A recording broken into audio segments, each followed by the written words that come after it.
Bunny, I'm Zenith Warrior Princess, the cutest of ghost buns, and welcome back to Bun Plays, where I continue to add numerous different games into the haunted gaming library, and where my editors and fans bully me into playing games that I normally wouldn't. And yes, a lot of this is Phil's fault, but Tifa makes me play games too. I want to play my own games for once, damn it, but I gotta play their games. Last time, we took care of the remaining mainline classic Sonic games, as I found out how legendary Sonic 3 and Knuckles truly is. It's pretty dang good. It has been a very fun ride going through all 4 of those games and seeing the evolution of one of gaming's biggest mascot platformers in his earliest years. And now, for our next playthrough on the channel, we have decided to do something completely different. I'm sure it'll come as no shock to any of you, but I am a huge fan of visual novels. Whether it be Danganronpa, Ace Attorney, or Zero Escape, I have always had a fascination with this genre. And so has Phil, my beautiful Peachtree, who edits some of my videos and wants me to play many more of these types of games. A while back, she threw around the idea of covering longer games for Bun Plays, but given how we get nothing else done, if we slotted them into the schedule with any regularity, we ultimately decided that it would be best to have a separate slot for longer titles, such as visual novels, RPGs, and other big story-based games that would run concurrently with the other playthroughs. Originally, Persona 3 was suggested as the game to kick off this block, and it even won all of the polls we conducted on Twitter. Despite my protests, I wanted Persona 1, damn it! We have to start with the first game. But with the English release of a certain remake, as well as needing to cancel one of my stream series for a game that Phil is very passionate about, we have come to the decision to switch gears and cover one of the most influential visual novels of all time, from the same company. So strap in, my buns, as I take you through the vast interconnected multiverse of Type Moon to tackle the remake of their beloved classic, Tsukihime.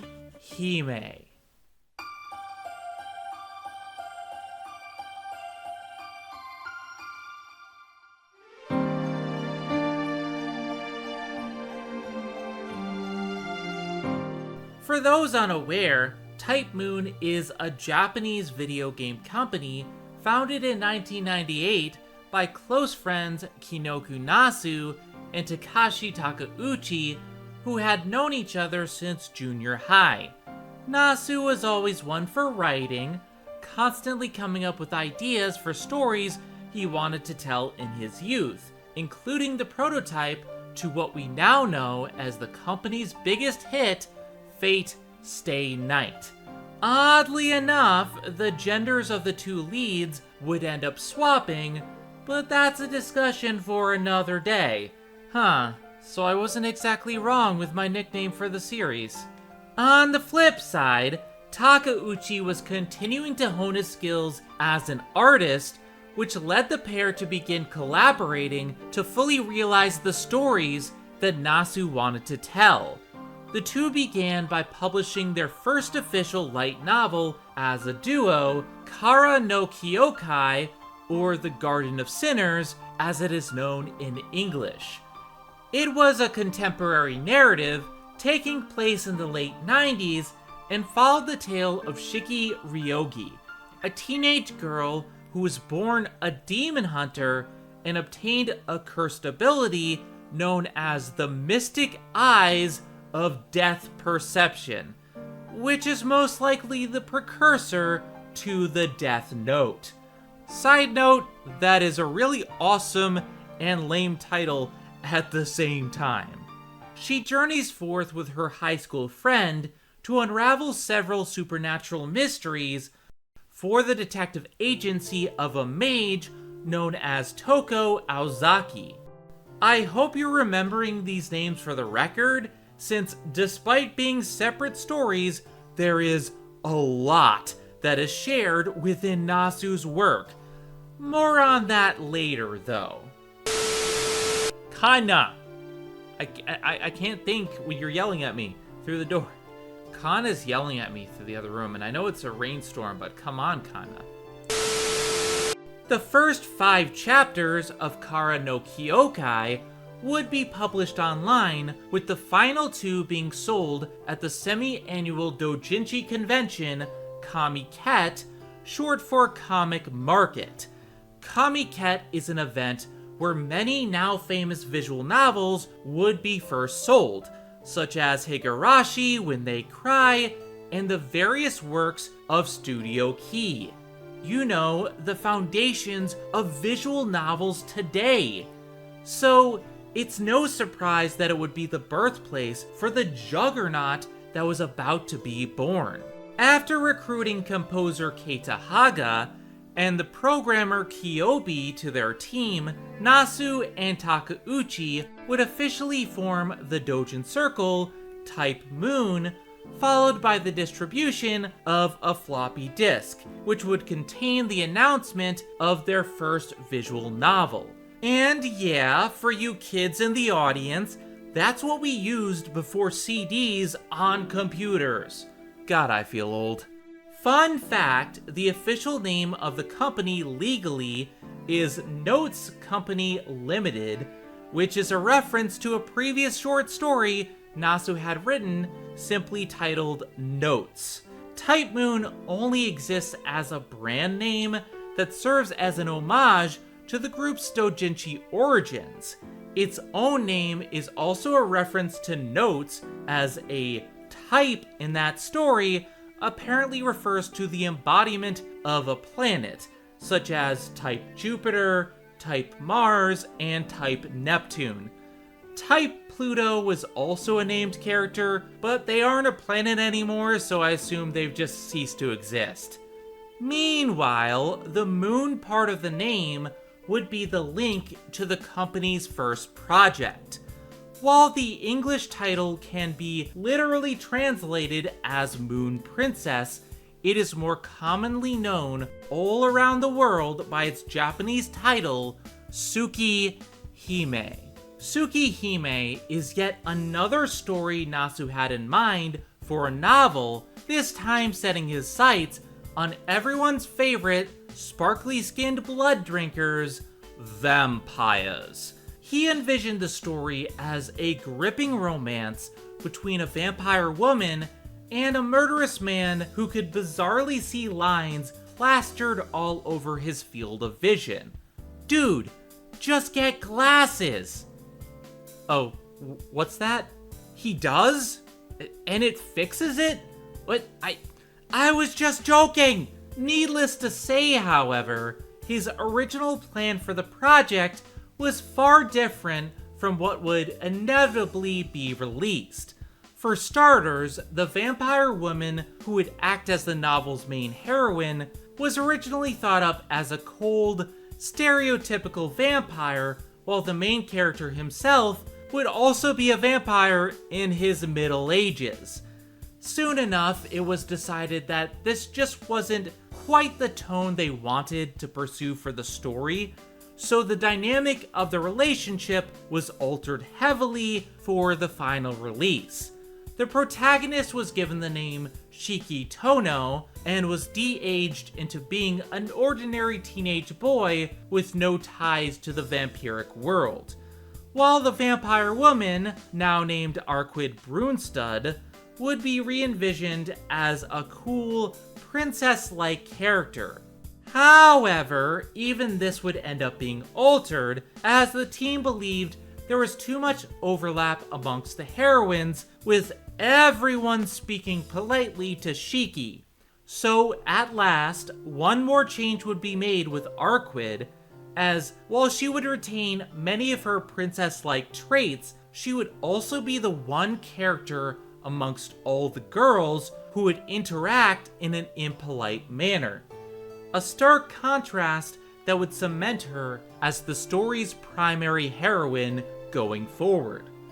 And I mean, come on, being sassy is way more fun anyway. It's sass, right? You're sassing me. Speaking of heroines though, due to the story's nature as a visual novel, it was decided that the narrative would work off of multiple choices that would lead the reader down various story routes centered on each primary female character, kinda like a choose-your-own-adventure book from the Goosebumps line. Originally, only 3 of those routes were planned. The aforementioned Arquid, Shiki's upperclassman CL, and his sister Akiha Tono, even as early as the 1999 trial disc, which served as the introduction to the story for Dojin fans. These were the only 3 routes planned for the story. However, something really funny happened. You see, Takeuchi has a not-so-secret, let's call it a fascination with maids. Seriously, look at most of the big universes contained within Type Moon's catalog, and there's bound to be a maid somewhere in each of the entries. So one day, during the conceptual stages of Tsukihime, Takeuchi drew a pair of twin maid girls and showed their designs to Nasu, practically begging him to put them in the game. Nasu acquiesced, but was initially only going to use the 2, now named Hisui and Kohaku, in supporting roles to breathe life into the mansion that Shiki would be staying at in the story. It took a little more convincing for him to decide on a 4th route, which would be centered on the maids, with Hisui locked in as a romance option. However, after Hisui and Kohaku became very popular characters amongst Dojin fans following the trial version's release, Nasu caved completely and decided to add a 5th route with Kohaku as the focus. So this became way bigger than intended just because of a love for maids. Not that I'm blaming him, maids are pretty awesome. Also, I don't know anything about this game, but I really hope, I really sincerely hope that his sister, Akiha Tono, is not a romance option. I hope. I really hope. It's probably gonna be a romance option. I'm gonna laugh, but I hope. This 5th route was apparently an extremely last-minute inclusion in development, and it caused an immense amount of stress for Type Moon as they were putting the finishing touches on Kohaku's route in the final few weeks before the game was meant to go on sale. Which makes it all the more maddening to think that there was initially meant to be a 6th route. Yeah, at one point, Shiki's classmate, Satsuki Yumizuka, was meant to have a route of her own, and it got far enough into development for at least a portion of the script to have been finished with full chapter names existing for the route. Jesus, that's a lot of story for one game in 1999. Alas, Satsuki's route would ultimately be scrapped, leaving her as only a supporting character in the final release. So, yeah, Tsukihime went through quite the taxing development, with each new demo unveiled at a Comiket event, showcasing just how far the game had come. But after several rewrites and many additions, Tsukihime would finally be released at Comiket59 on December 29th, 2000. Ah, I see. So vampires were responsible for Y2K. Not what I expected, but it makes a lot of sense. Not only would it end up being a success for Type Moon, but it would also go on to become an all-time classic within the visual novel genre. Heralded for its gripping romances, stellar action segments, and complex themes, Tsukihime is often regarded as one of the most influential games of its kind. Heck, since we mentioned it before, Higurashi creator Ryukashi07 has cited Tsukihime as a direct inspiration for his story, as he adored the horror themes of the novel, even using the same engine to create Higurashi. Which makes it all the more baffling why Higurashi had an anime adaptation, but Tsukihime never has. Never has. Over time, Tsukihime's success would result in Type Moon's quality output continuing to improve.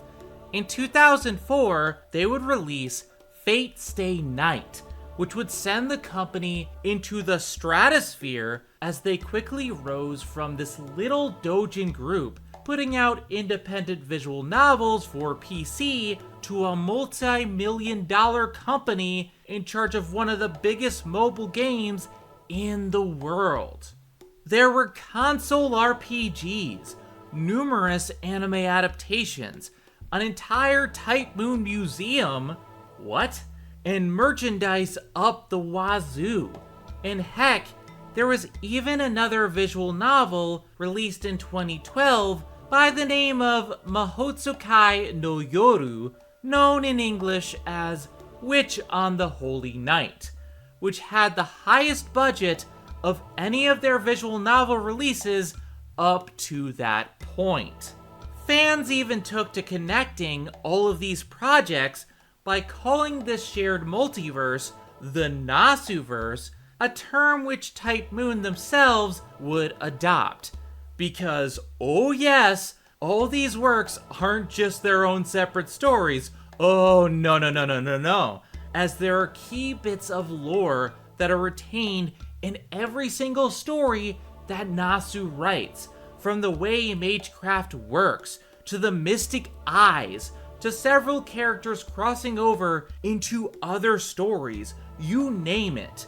These stories weren't just their own self-contained narratives, but small parts in one large franchise. And fans ate it all up. Especially Phil, who keeps wanting me to cover every little piece of the puzzle, because all of it was just so cool. Type Moon have firmly cemented themselves in anime culture, and it all stems back to the original Tsukihime. Without this game, there would be no Fate. At the same time, the original release of Tsukihime did pose a problem for Type Moon. You see, one aspect of the doujin scene that I have neglected to mention up until now is that it is a very popular medium for creators of a special type of visual novel known as eroge. And for those not in the know, an eroge is the term used to describe pornographic visual novels. I'm sure you can see where this is going here. To have any shot at cultivating a fan base within this community, Type Moon basically had to shove sex scenes into their games, which have often been derided nowadays as feeling entirely inappropriate when compared to Nasu's regular writing. Sounds like Tsukihime might be like an adult game. Yeah, that's what eroge means, but it's totally epic.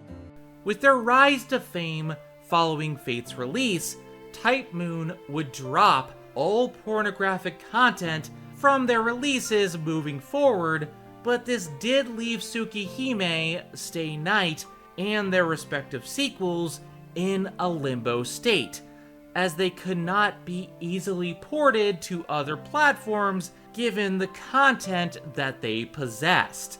Now, this didn't end up hurting Fate's chances in the slightest, as the H scenes contained in the story were so ill-fitting that Nasu was able to write replacement scenes for the narrative with little to no issues. However, given the sheer amount of these scenes in Tsukihime that had context that was vital to understanding character motivations, in conjunction to the visual novel sadly being dated from a visual perspective, it was decided that Tsukihime would simply never be ported to any future consoles. Instead, Type Moon made the decision to take a different approach at preserving Tsukihime's legacy. It's also kind of ironic that they had to drop all pornographic content given stuff like, Game of Thrones having titties out there. I'm just saying, it's, we can't have it in games, but it's right there on titties on the display.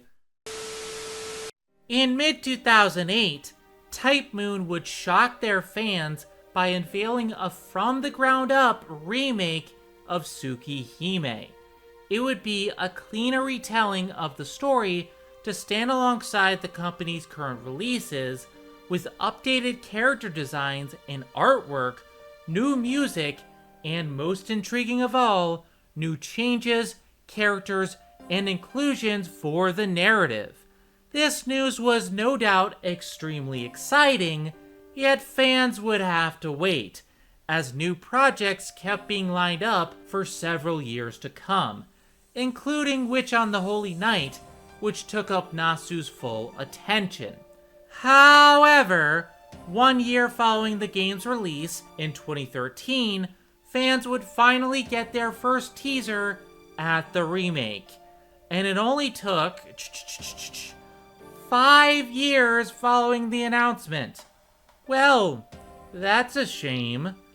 But hey, at least the advertisement stage seemed to be kicking in. I'm sure progress reports on the remake only continue to come out at a steady pace.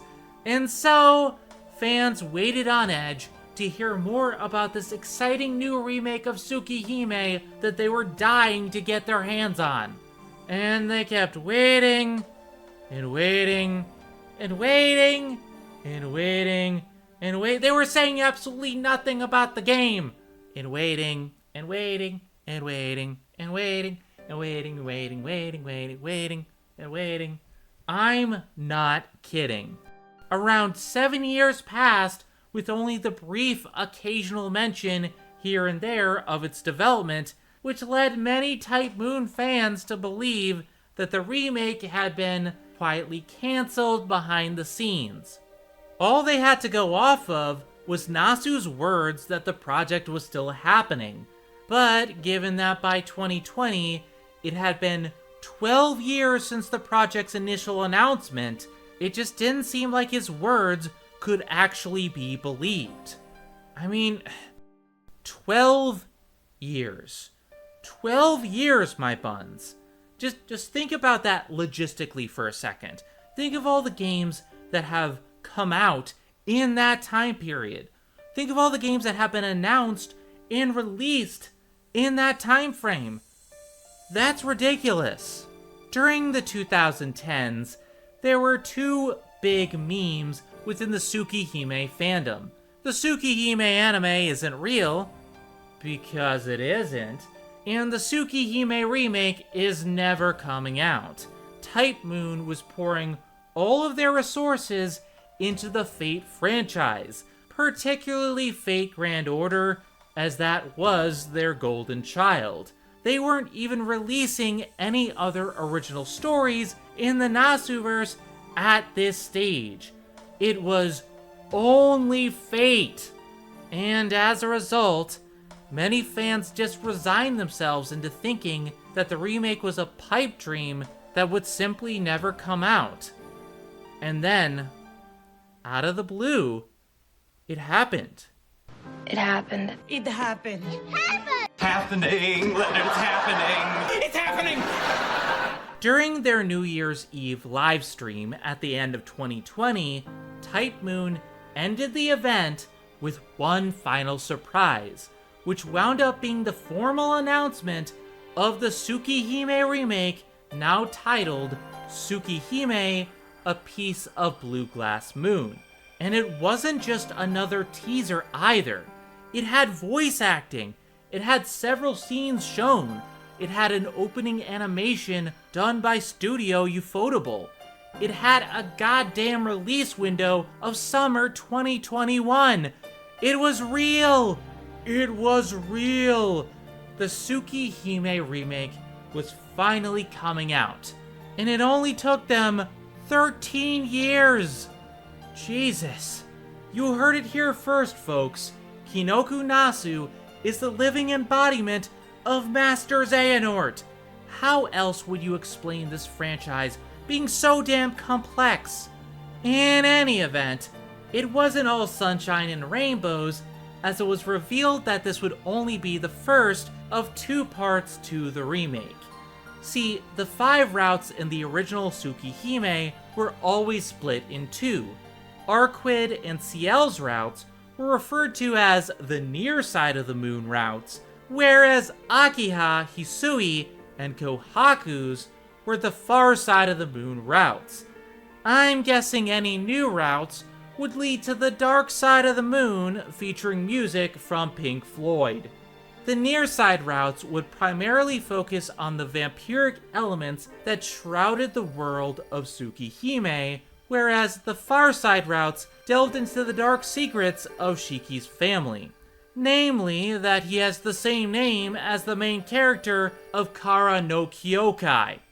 Well, okay, not really, but seriously, what the hell?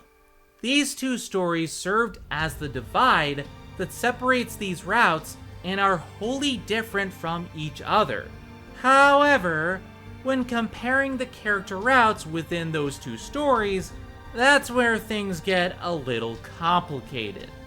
There are many scenes within the near side and far side routes respectively that are shared between routes, and it's often a sticking point for a lot of fans that some of the routes in the original can be left feeling half-baked.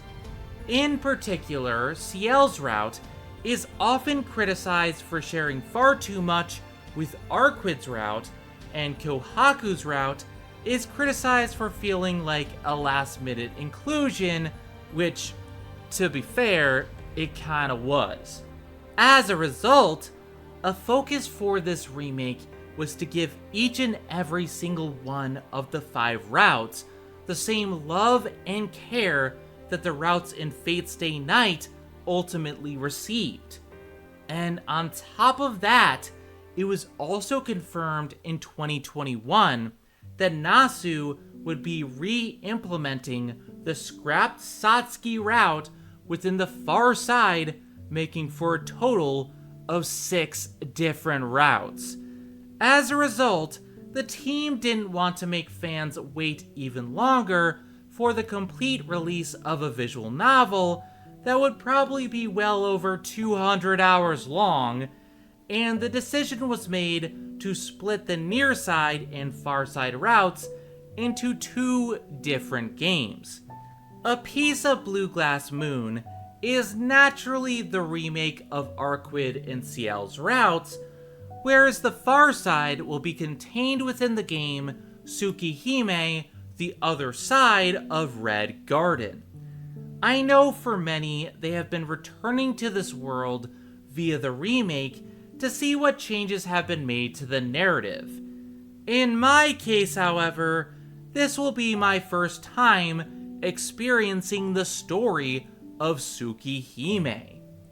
And to be honest, I'm kind of excited. Interestingly enough, though, this isn't my first time hearing about Tsukihime and the problems it faced.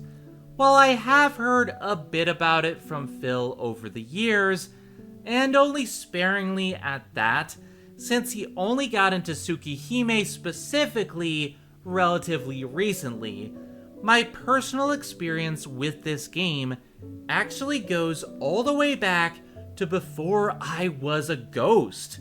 You see, in my earlier days of making videos, I used to be part of a community known as Dub Talk. We would often go to conventions to hang out and buy new anime, such as Blood Blockade Battlefront, Assassination Classroom, and other such major releases. In 2015, Dub Talk had a major meetup at Anime Boston, and so many of us showed up to blast anime tunes in the car and make people think that we were total weebs. It was awesome. That convention was the first time I met Professor Otaku and Arcada from the old D2 Brigade, and we ended up staying in the same hotel room and browsing the dealer's alley together. We called our little group Team Bad Decisions, as we would encourage each other to make purchases of some of the rarer anime on display. I mean, back then, I actually had money to spend on these things, so we toured the convention looking for rare finds. At one booth at the convention, we saw a bunch of visual novels that had been imported from overseas.